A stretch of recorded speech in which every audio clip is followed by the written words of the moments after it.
con la sigla del TG2, nel senso, stavo già per dirvi, ecco, vedete i telegiornali, poi un brivido lungo la schiena a parlare dopo la sigla del TG2. Comunque, visto che ieri avevamo parlato, ma sono Marco Pinti, e ieri avevamo parlato durante la nostra trasmissione dell'informazione in Italia, non so se avete notato il grazioso, quello che viene chiamato panino nel termine tecnico, fatto sia dal TG3 che dal TG2. Sostanzialmente in Italia, sia per il TG3 che per il TG2, sta succedendo semplicemente che Renzi incontra delle persone. Di pratico non succede niente. La seconda notizia per il TG3 era Kiev, doverosa per carità internazionale, per il TG2 addirittura era la posizione di Alfano, la terza notizia del TG2 era una notizia relativa alla Corte dei Conti e quarta Kiev. In questo momento invece al Senato della Repubblica stanno votando lo svuotacarceri, come avrete intuito da alcuni particolari del nostro palinsesto. E cosa succede con questo voto dello svuotacarceri? Beh, una persona che magari non ha avuto tempo di seguire i lavori parlamentari potrebbe pensare che se passa lo svuotacarceri dopo verranno liberati i carcerati. In realtà è una conversione di decreto. Questo vuol dire che da 23 dicembre a oggi lo svuotacarceri è già in atto e quindi avrà sicuramente prodotto degli effetti. Noi durante questa diretta vedremo di mandare in diretta le dichiarazioni di voto che ci sembreranno più significative, quindi sicuramente quelle degli esponenti della Lega Nord, poi se dovesse comparire nel monitor qualcun altro di significativo ve lo manderemo in diretta, ma ci piacerebbe molto di più sentire le vostre dichiarazioni di voto sullo svuotacarceri. Quindi apriamo le linee allo 0266 20 35 29 e come si fa in Senato in cui si dà un minuto per fare una dichiarazione di voto, sentiamo che cosa votereste voi sullo svuotacarceri e soprattutto a nome di chi parlate. Uno può fare una telefonata semplicemente a titolo personale dicendo io sono contrario e va benissimo, ben accetta, ma provate a fare anche una telefonata guardandovi e che ne so, se siete disoccupati magari potete parlare a nome anche di altri disoccupati, quindi abbiate il coraggio di dire io a nome dei disoccupati voto sì o no e perché. Vediamo, abbiamo subito la prima telefonata. Pronto? Pronto Marco? Sì, chi sei, da dove chiami? Ciao, sono Filippo da Padova.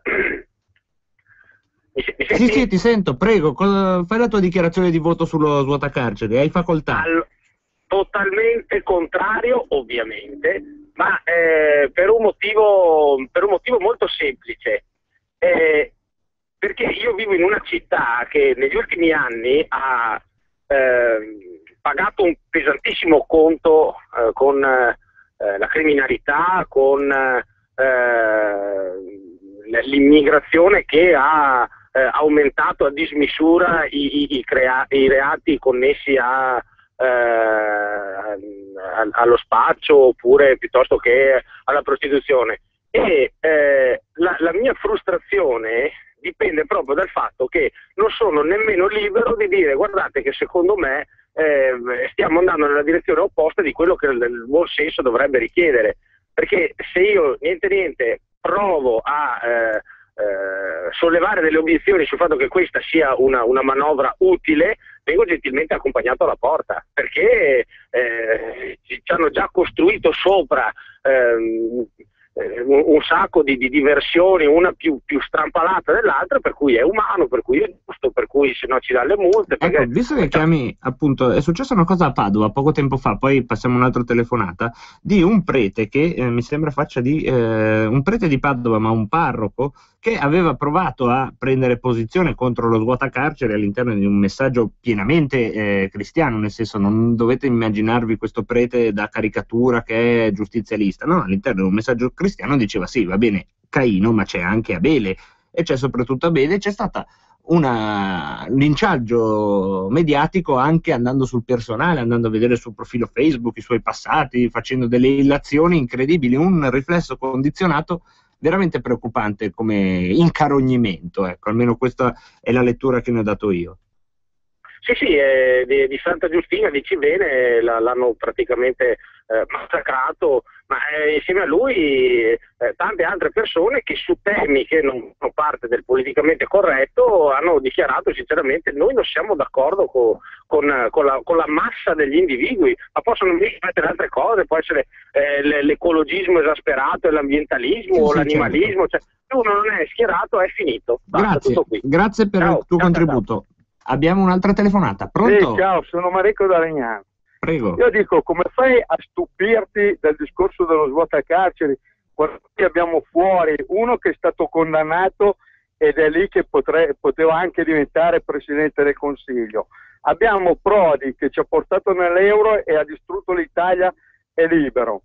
Abbiamo Bassolino e Iervolino che hanno fatto i disastri che hanno fatto in campagna e sono liberi. Di che cosa ci puoi stupire? Ecco, ma se lei fosse senatore, cosa voterebbe? Io voterei sicuramente contro, non c'è alcun dubbio. E con quale motivazione, quindi? Ma la motivazione è perché noi italiani non siamo protetti per niente. La motivazione è che mia mamma, che è pensionata, può star fuori fino alle 5, alle 6 della sera, poi se ne deve tornare a casa, perché se tu vai in giro per Legnano, nelle zone dove ci sono i centri commerciali, ti puoi solo spaventare. Hanno messo i militari per strada, non andavano bene, e per cui vedi, le motivazioni sono queste. Io non sono più tranquillo a casa mia, a parte che io vivo prevalentemente a Santo Domingo, riuscissi a convincere mia mamma a venire là te ne accorgeresti cosa vuol dire la polizia per le strade, cosa vuol dire la sicurezza per le strade. Qua non sei sicuro. Va bene. Poi sai, con la Cassazione che ha detto che lo zingaro può venire in casa tua a rubare, tu non gli puoi sparare. Io gli auguro allo zingaro di non venire in casa mia, perché poi vado là io a parlare con quelli della Cassazione. Ecco, poi in questo caso specifico direi che vale il vecchio proverbio, meglio un cattivo processo di un buon funerale, quindi ne abbiamo anche parlato in trasmissione sentendo l'associazione degli utilizzatori di armi. Un elemento in più per le vostre dichiarazioni di voto da casa: fate conto che ogni anno, e vi sto parlando dei soli stranieri reclusi, che sono praticamente la metà, la percentuale è 35%, ma la differenza reale è minima, stiamo parlando di poche migliaia di unità. Oggi pomeriggio vi darò le cifre più esatte. Comunque ogni anno per gli stranieri reclusi nei carceri italiani noi spendiamo 1 miliardo di euro.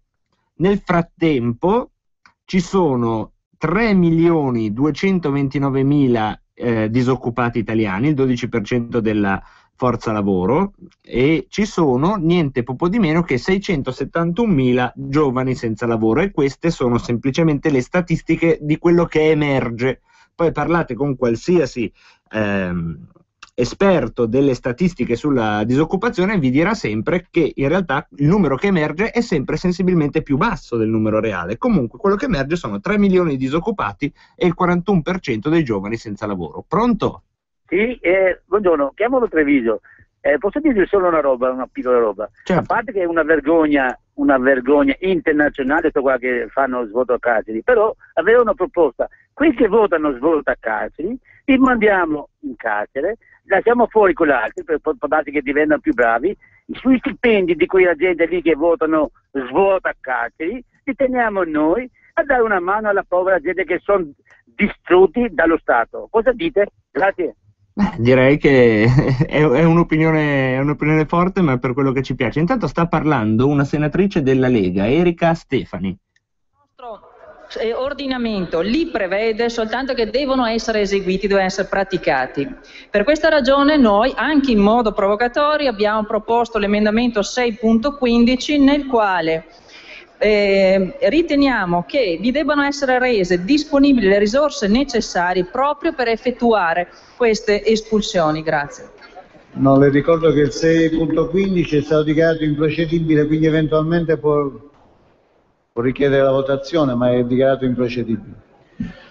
Allora, parere dei relatori sugli emendamenti articolo 6, prego. Il parere ve lo risparmio perché immagino che sarà negativo. Poi avete visto, è improcedibile, le espulsioni sono improcedibili. Pronto?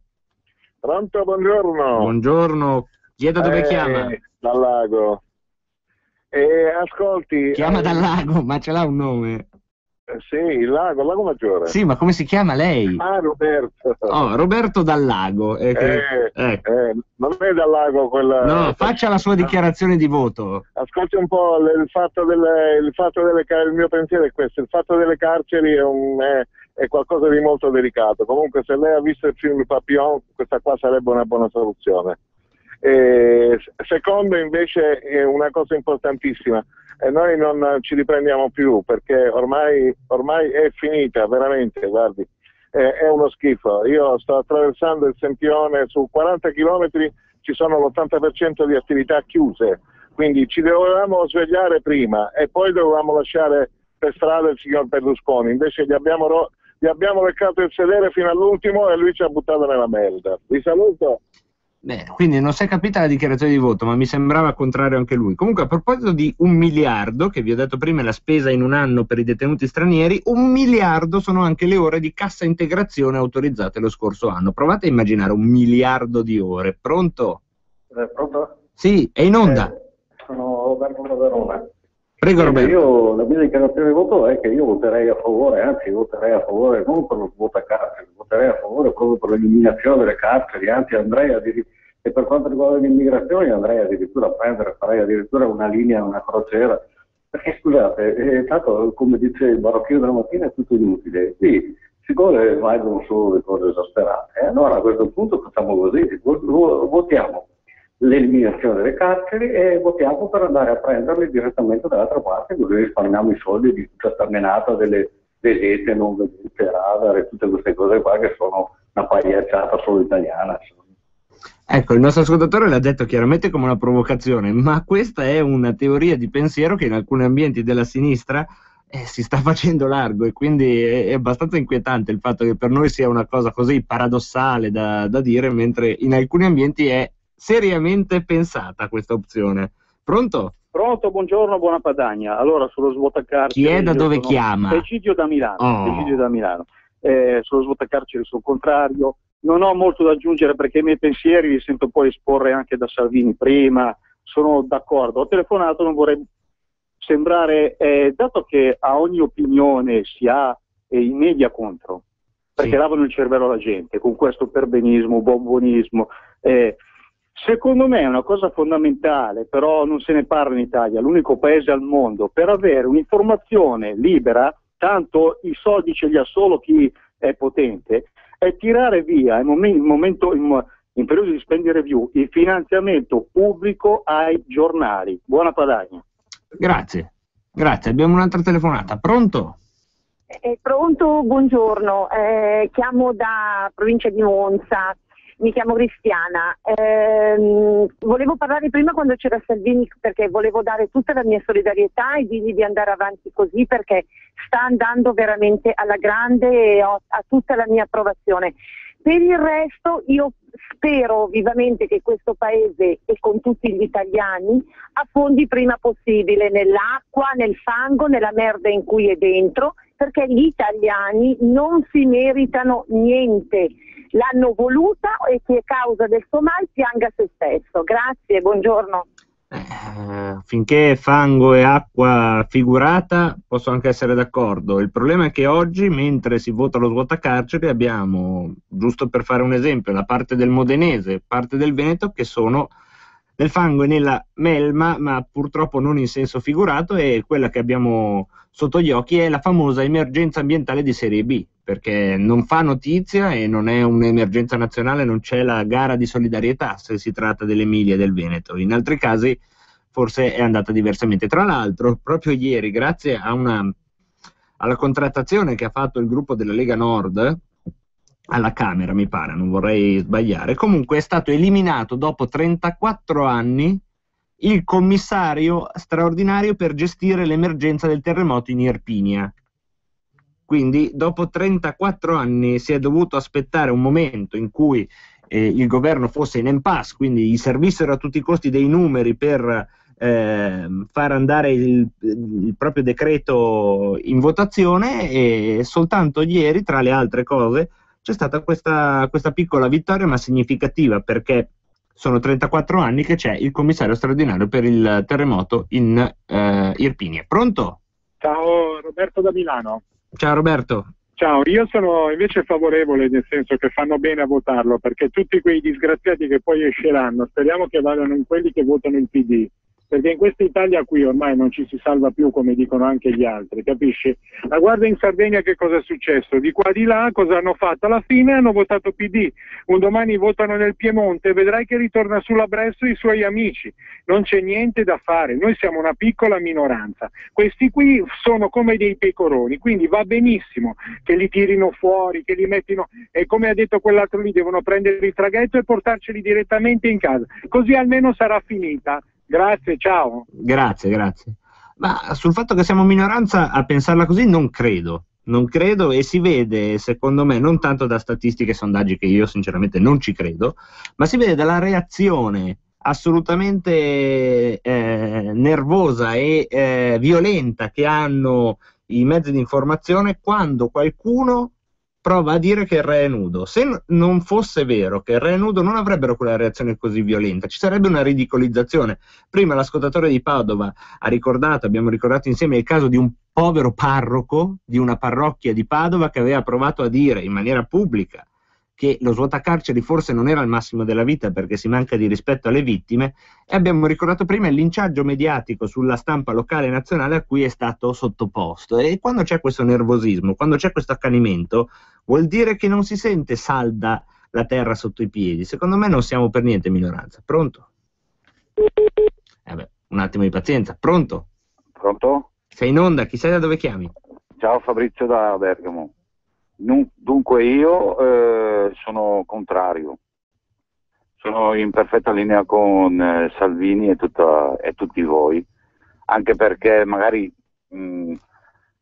voglio divagare, dico solo questo: io ho 5 settimane di lavoro, dopo mi attacco al tram, perché dove sono io chiudono e buonanotte. Quindi se devo anche fare la guerra anche con altri che escono, non credo che molti cercheranno il lavoro, però meglio avere meno gente che ti fa concorrenza, no? Almeno. Quello senza dubbio. Guarda, la ringrazio per questa telefonata che ci porta veramente nel pieno della crisi, perché è facile parlare di statistiche, poi quando si sente la voce di chi fa parte di quei 2.135.000 domande di disoccupazione presentate all'INPS.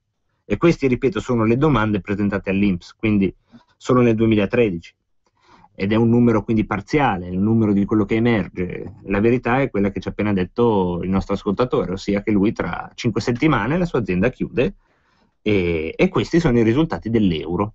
L'abbiamo spiegato in migliaia di casi, una politica monetaria che adesso non abbiamo approfondito qual è la sua azienda, ma l'euro strozza le piccole, perché chiaramente inonda il mercato di prodotti esteri a basso costo, e per quanto riguarda le grandi dà una possibilità di movimento tale per cui o si abbassa il costo del lavoro in Italia a livelli del Bangladesh, che mi sembra una delle prospettive che più sfumatamente, senza questa onestà, stanno vagliando dalle parti di Roma, oppure le aziende delocalizzano, ma non è più un'ipotesi, è un caso ormai, uno stilicidio quotidiano della cronaca. Pronto?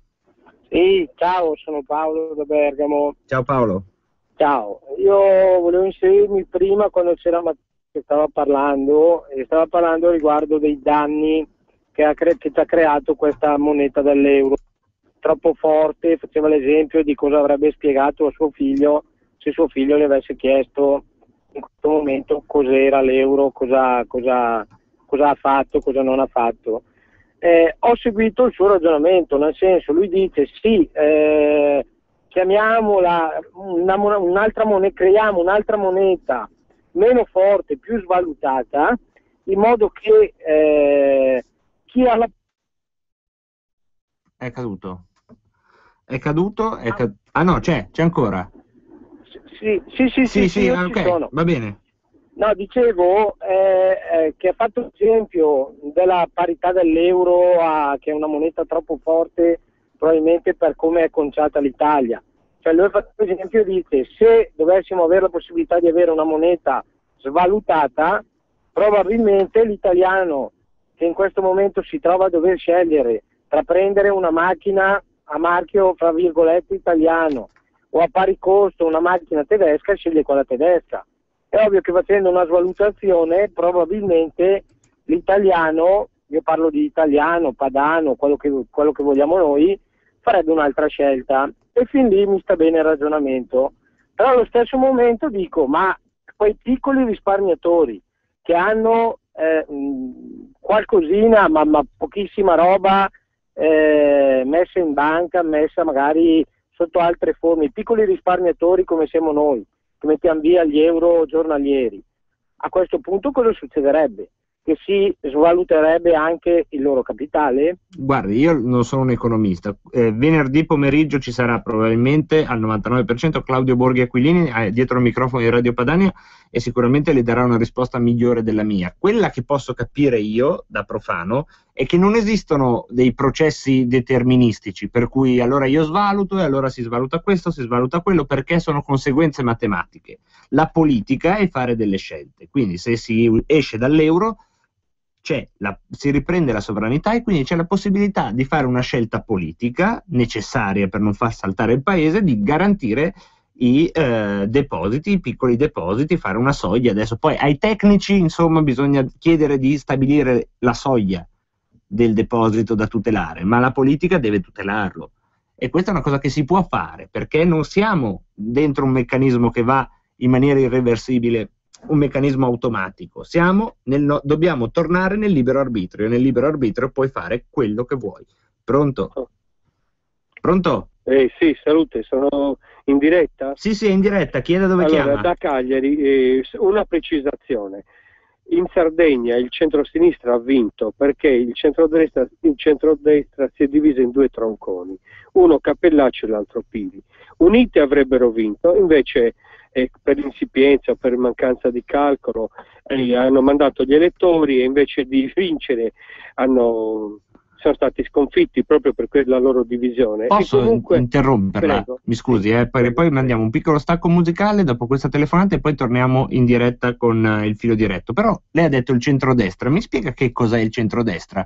Perché io che cos'è l'indipendentismo l'ho capito, ma che cos'è il centrodestra, e vale anche per il centrosinistra, non l'ho capito. Allora, questa può essere un'entità, diciamo, virtuale. Usiamo questo termine. Il suo però utente, l'altro, diciamo, radioascoltatore ha parlato di sinistra e di destra. Allora, se vediamo come sinistra la coalizione che attualmente ha vinto, di Pigliaru, e invece diciamo, potremmo chiamarli est e ovest, potremmo chiamarli bianchi e gialli.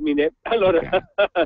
Allora, comunque una coalizione che diciamo. Ok, allora va bene. No, pensavo ci fossero, mi scusi, pensavo ci fossero delle differenze sostanziali. Comunque la ringraziamo per il suo spunto dalla Sardegna, dove le chiedo un'ultima cosa, ma le chiedo proprio perché lei ci chiama da lì. Secondo lei perché l'indipendentismo in Sardegna si è diviso in tanti filoni? Non sarebbe stato meglio fare un unico movimento indipendentista che, al di là delle differenze che pure ci sono, perché è un indipendentismo antico, quello sardo, magari portava a casa un risultato più interessante? Ovviamente, però c'era un detto, poco locos e desunidos, perché non ci si mette d'accordo per varie problematiche. Come vede, non è riuscito nemmeno a presentare la coalizione Grillo, che probabilmente avrebbero avuto un'affermazione non indifferente, proprio dovuta al fatto delle divisioni che vi sono all'interno poi del popolo sardo in genere. Purtroppo è così, e ci sono dei problemi a riunirsi, a trovare un'unità che superi le differenze. Tutto qua. Va bene, la ringraziamo. Voi che siete a casa, ci state sentendo, incominciate a mandare gli SMS con la vostra dichiarazione di voto al 346 64 277 56. Ripeto, perché magari non avete fatto tempo a prendere nota: 346 64 277 56.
mentre in Senato si continua con le votazioni, leggiamo qualche vostro SMS.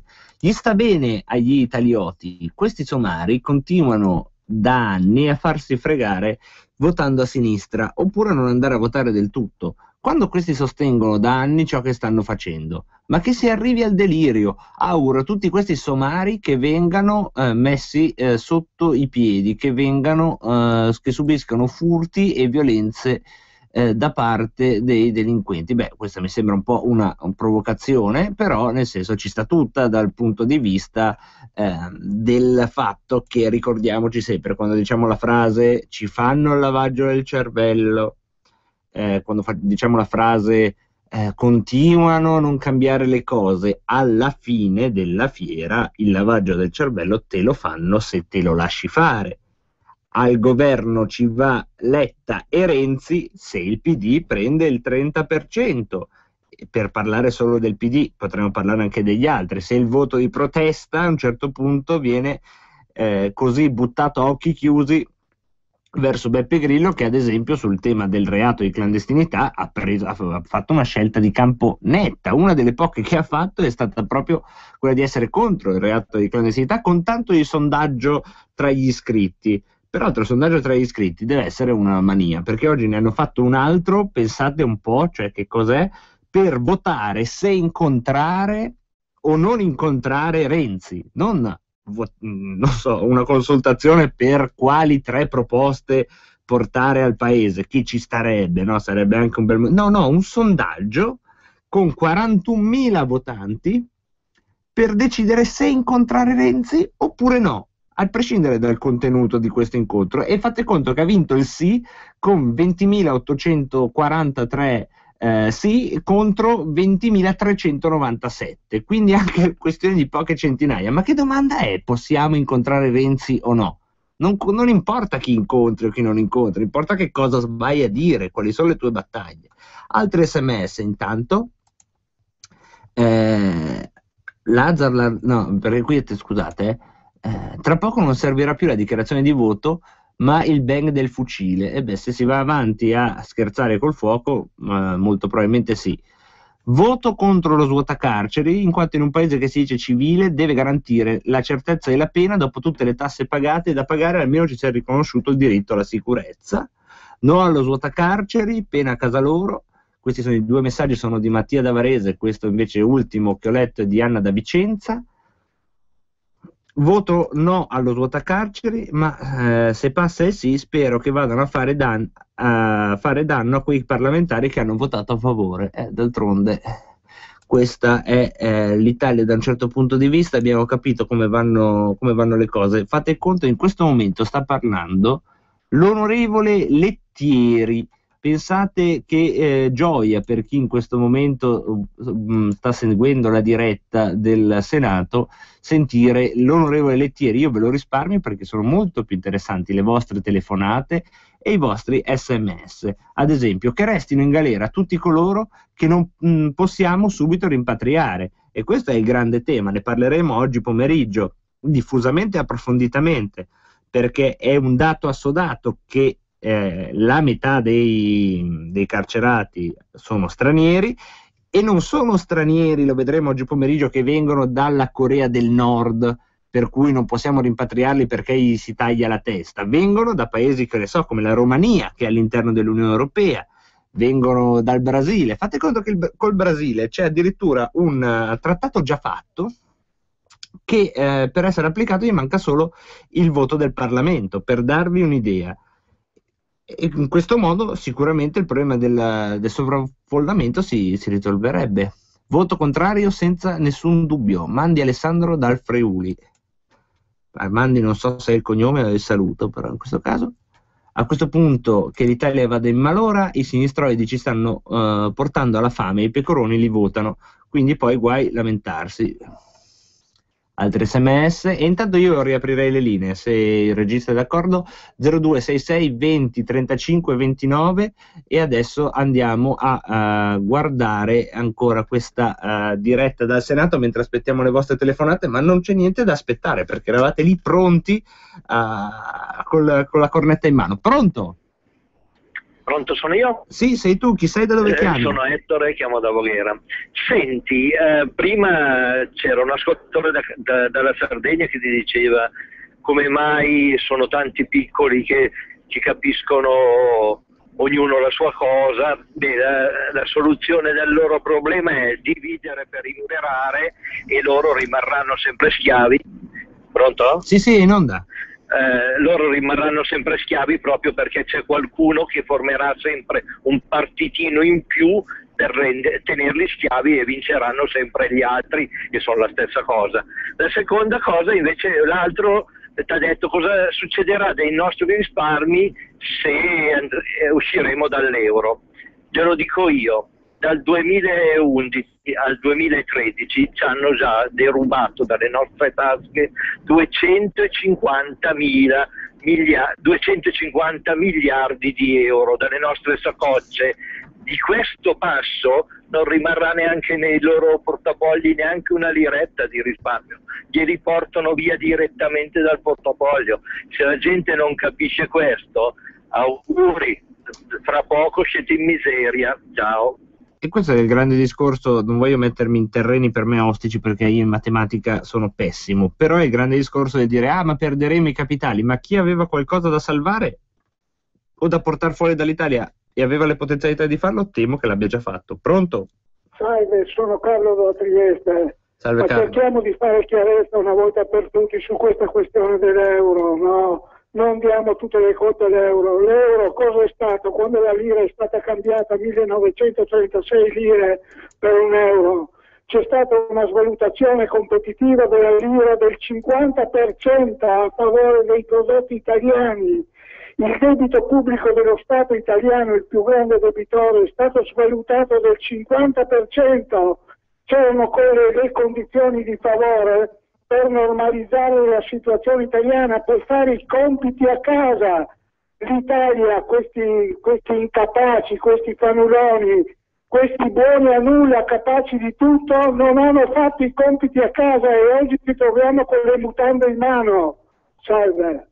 Allora, ripeto, io tecnicamente non sono un economista e lo dico per l'ultima volta, semmai non l'aveste notato, però mi sembra che la questione sia molto simile a quella che ha detto l'ascoltatore, però con una differenza, nel senso che se non hanno fatto i compiti a casa le classi dirigenti italiane, non devono pagarne le conseguenze 9.500.000 italiani che oggi vivono sotto la soglia di povertà.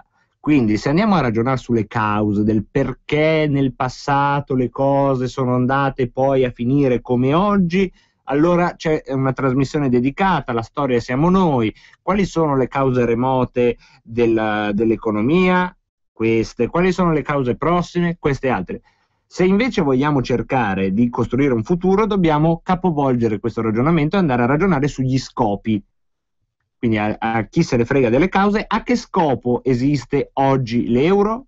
Oggi l'euro esiste per fare gli interessi di tutti, meno che delle persone normali che tengono in piedi questa piramide, anzi la costruiscono giorno dopo giorno, un po' come gli schiavi dell'Egitto. Io almeno la vedo così, poi non entro in tecnicismi perché non è il mio mestiere. Comunque sia, vi richiamo un po' all'ordine come argomento, perché mentre noi parliamo di euro oggi pomeriggio, in questo momento c'è Gianluigi Susta di Scelta Civica che sta gesticolando durante un intervento in cui, suppongo, spiegherà perché bisogna votare lo svuotacarceri. Sentiamo un attimo di questo Susta, perché vediamo cosa dicono. Colpiti da una giusta sanzione comminata dalla magistratura per le devianze che hanno avuto nei confronti del vivere civile.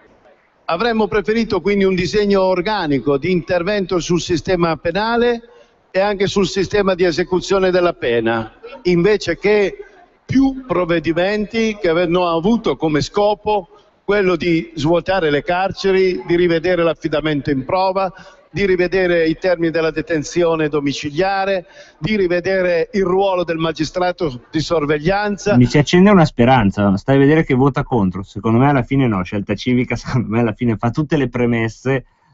Spero che mi stupisca l'onorevole Susta, ma a me sembra il tipico intervento democristiano, in cui prima di dirti che vota sì, dice tutte le ragioni per cui avrebbe potuto votare no.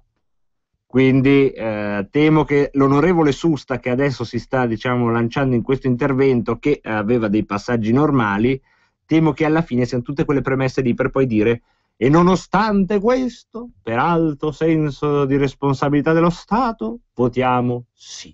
Figurarsi, scelta civica. Pronto? Pronto in onda? Chi è, da dove chiama? Sì, sono Marco da Trezzo. Ciao Marco. Ma ascolta, ma noi dobbiamo anche vergognarci a far risentire questa gente. Vabbè che lo facciamo, ma cavoli, ma ti rendi conto? Scelta civica, questo nuovo centrodestra, dei popolari là di Casini, che ogni giorno dice il contrario di quello che ha detto un secondo prima. Ma guarda che veramente questa gente qua sta rischiando grosso. E non se ne accorgono, secondo me. Come? Non se ne accorgono, secondo me. Guarda che veramente, ma loro non se ne accorgono. Dovrebbero, io l'ho già detto una volta a Radio Padania, dovrebbero andare qualche volta nei bar, nelle trattorie e chiedere agli avventori: ma voi cosa ne pensate? Guarda che c'è in giro la voce che li vogliono far fuori tutti.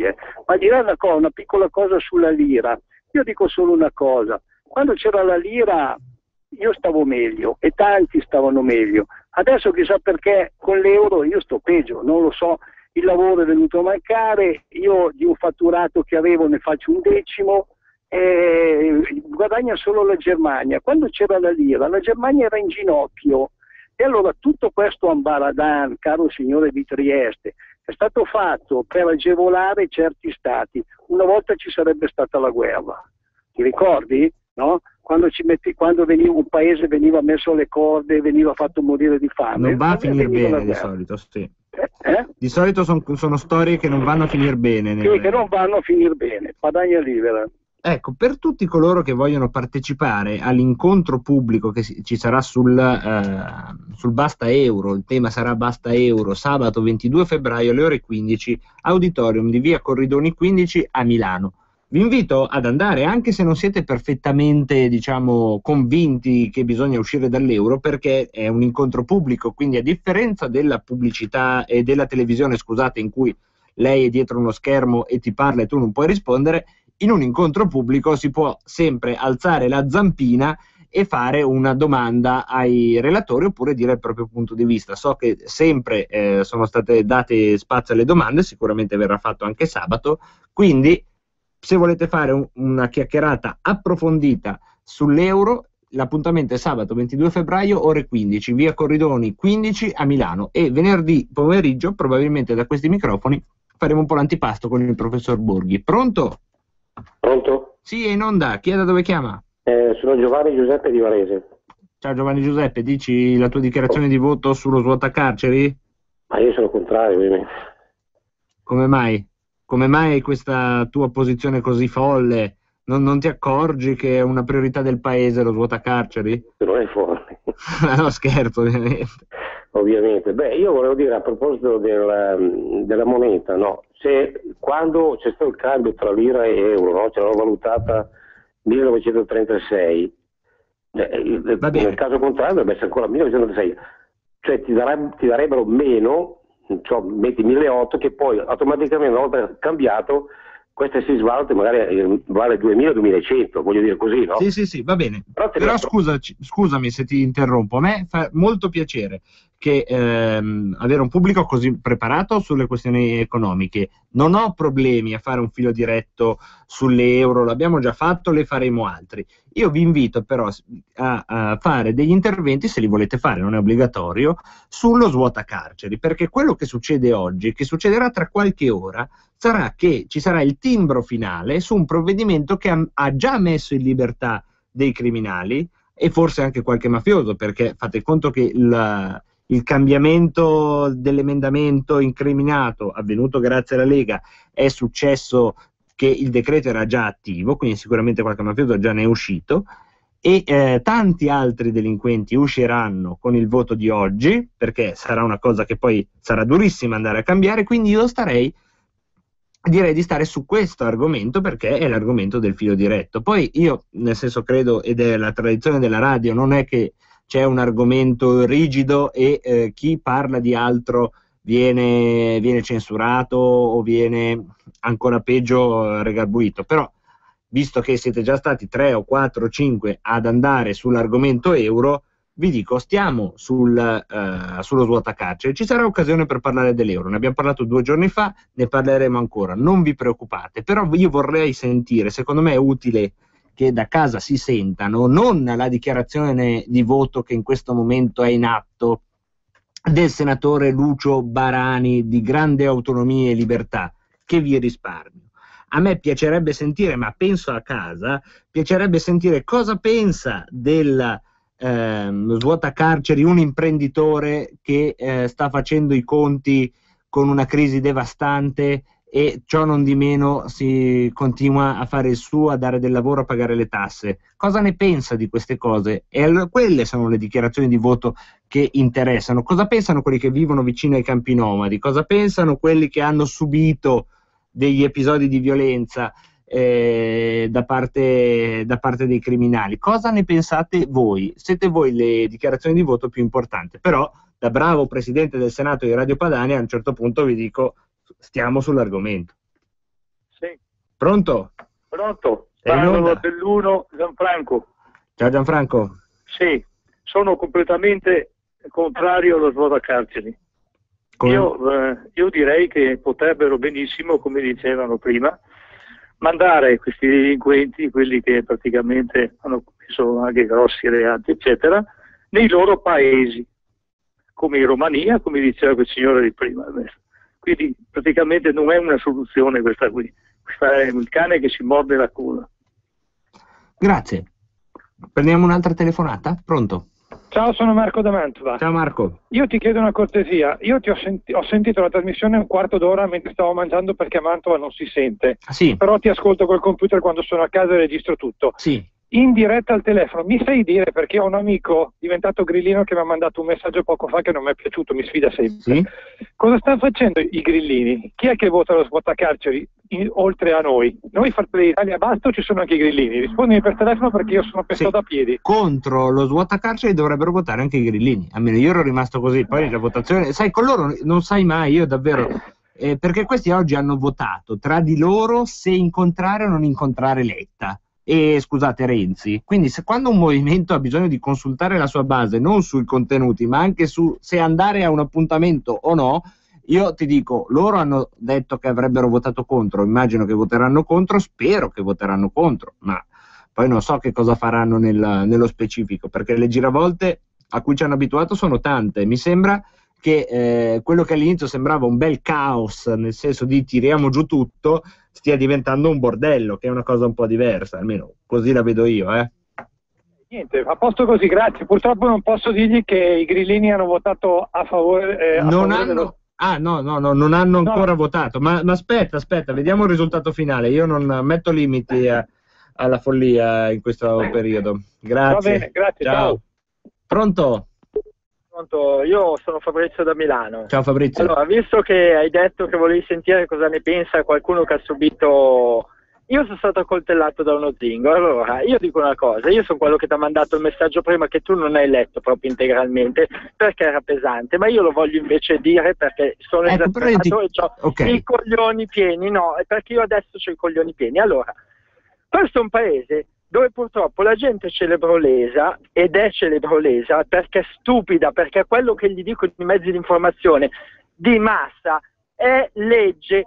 I grillini, faccio un esempio, in Parlamento sono l'esempio dell'italiota medio con un cervelletto piccolo, perché cos'è successo quando la storia del barcone sono morti 200-300 immigrati? Che dispiace umanamente, però vedete, lì è stato fatto un bombardamento mediatico da chi è media in mano, c'è globalizzazione, poteri forti eccetera, e questi subiscono la pressione e hanno detto no, bisogna togliere il reato di clandestinità. Allora, e questi sono i risultati, no? Adesso faranno lo stesso probabilmente con lo svuotacarcere, magari adesso no, non lo so. Magari la prossima volta sì, però. Sì, dipende quant'è la pressione che subiscono, perché la gente non ragiona con la sua testa. Siccome io ho subito, purtroppo io auguro alla gente, perché la stupidità va pagata. Sì, però non augurare cose terribili, ma lo dico per te, perché poi alla fine...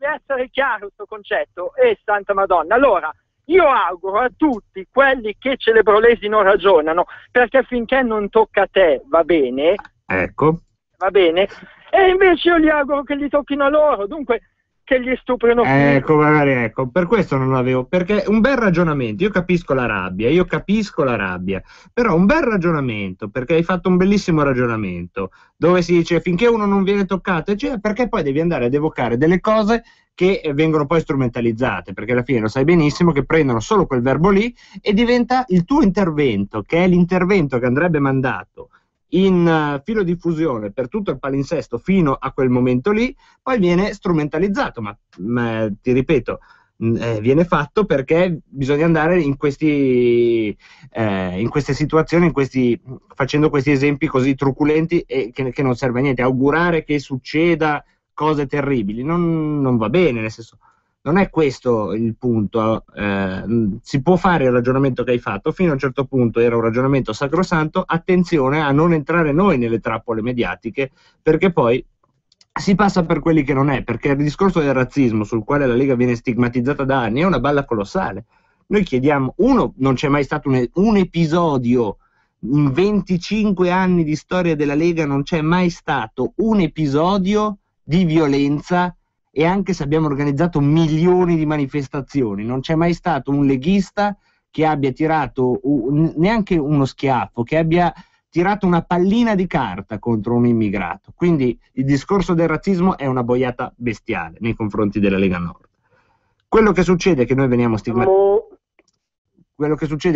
stigmatizzati da parte della stampa perché siamo scomodi. Non diamo cartucce al nemico, facciamo un ragionamento che ci sta, ma senza cadere nell'esagerazione quando è gratuita, perché poi tu hai portato una grande testimonianza, perché hai raccontato di essere stato tu accoltellato da uno zingaro, e quello è il punto, perché oggi vengono liberati i clandestini in un'aula di Roma e domani c'è la gente che viene appunto accoltellata.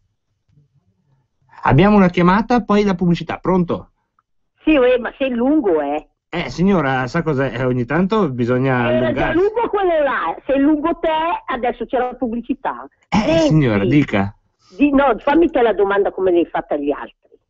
Ecco, faccia una dichiarazione di voto sullo svuotacarceri. Lei è favorevole o contrario? A me fa schifo tutto quello che stanno facendo. Comunque ti volevo dire, per sbaglio ho guardato la fetta, il Grillo era in collegamento con le televisioni. Quante gliene ha dette a Renzi e ai giornalisti? C'è da ridere. Ciao. Che Grillo ne dica, questo l'abbiamo capito, però il problema è poi le cose che si fanno, perché tu puoi dirne di ogni a Renzi, ma se poi voti per l'abolizione del reato di clandestinità, allora poi le conseguenze sono sulle azioni e non sulle parole. Con questa simpatica, diciamo, chiusa, andiamo verso la pubblicità. Hai mai sognato di ascoltare la radio?